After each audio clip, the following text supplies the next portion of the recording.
সবাই কেমন আছো বন্ধুরা? চলে এলাম আর একটা ভিডিও নিয়ে তোমাদের সঙ্গে শেয়ার করতে। আজকে দেখো সকালবেলা কিন্তু উঠেই চা নিয়ে নিয়েছিলাম আর নিয়েছিলাম দুটো বিস্কুট, নিয়ে মন ভরে খেয়ে নিয়েছি সকালবেলা।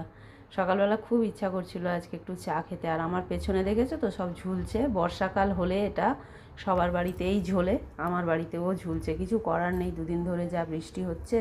তারপরেই কর্তামশাই এসে গেছিলো। কর্তামশাই আসার পরে কিন্তু তাকেও এক কাপ চা দিয়ে দিলাম। আর কর্তামশাই বাড়িতে আসা মানেই টিভির পেছনে লেগে যাওয়া গোপাল ভাঁড় দেখার জন্য। তারপর একটু টিফিনও খেয়ে নিয়েছিলাম। টিফিনে কিন্তু আগের দিনের লুচি আর সুজি ছিল, ওটাই খেয়েছি। কর্তামশাই আজকে আর বাড়িতে টিফিন খায়নি, ও বাইরে থেকে খেয়েই এসেছিল। আর যেহেতু মঙ্গলবার, আজকে তো নিরামিষ, তাই জন্যে আমি ওই সুজি লুচিটাই খেয়ে নিয়েছিলাম। তারপর রান্নাবান্না সেরে নিয়েছি, নিয়ে আগে কর্তামশাইকে ভাতটা বেড়ে দিচ্ছি। ছেলে বাড়িতে নেই, ছেলে হয়তো বিকেলের দিকে কি বেলা করে আসবে। ভাত বেড়ে দিয়েছি, একটু ঢ্যাঁড়সের পকোড়া করেছিলাম ওটা দিয়েছি, ডাল দিয়েছি, আর এখানে তরকারি আছে দেবো। আলু সেদ্ধটা মেখে নিচ্ছি, এটাও দিয়ে দেবো। অন্যদিন কর্তামশাই আলু সেদ্ধটা মাখে, কিন্তু আজকে অনেক দেরি হয়ে গেছে তাই আমিই মেখে দিচ্ছি।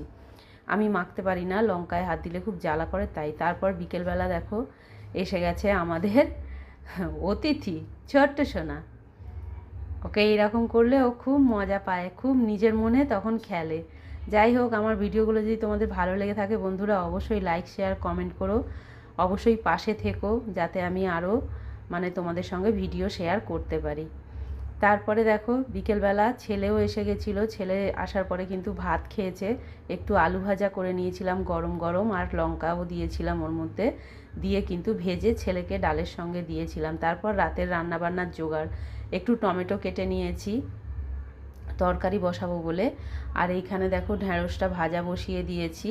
আজকে একটা নতুনভাবে রান্না করব, সেটা হলো আমি দেখেছিলাম যে কাঁচা লঙ্কা সেদ্ধ করে রান্না করলে নাকি খুব ভালো খেতে টেস্ট হয়। তাই কিন্তু আমি দেখো এখানে ঢ্যাঁড়সের জন্য আলু ভাপাতে বসিয়েছি, এর মধ্যেই কাঁচা লঙ্কাগুলো দিয়ে দিয়েছি।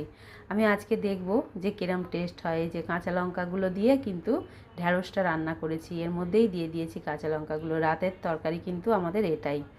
আজকে মঙ্গলবার, যেহেতু আগেও বলেছি এখনও বলছি, মঙ্গলবার তো আমাদের নিরামিষ। আর নিরামিষের দিনে না বন্ধুরা প্রচণ্ড অসুবিধা হয় যে কি রান্না করব আর কি করব না, দুবেলা নিয়ে যেন খুব চিন্তা। আর সঙ্গে করে নিয়েছি দেখো রুটি, আটা ময়দা মিশিয়ে রুটি করে নিয়েছি। আর রুটিটা আজকে একটা দুটো রুটি না একটু পুড়েও গেছে। যাই হোক, এই রুটিই করেছি। কালকে যেহেতু লুচি করেছিলাম, কালকে সোমবার ছিল, শ্রাবণ মাসের শেষ সোমবার, কালকেও নিরামিষ ছিল, তাই আজকে আর লুচি পরোটা কিছু করলাম না, রুটি করলাম। এই হলো আজকে আমার সারাদিন বন্ধুরা। তোমরা সবাই ভালো থেকো, সুস্থ থেকো। দেখা হচ্ছে তোমাদের সঙ্গে পরের ভিডিওতে।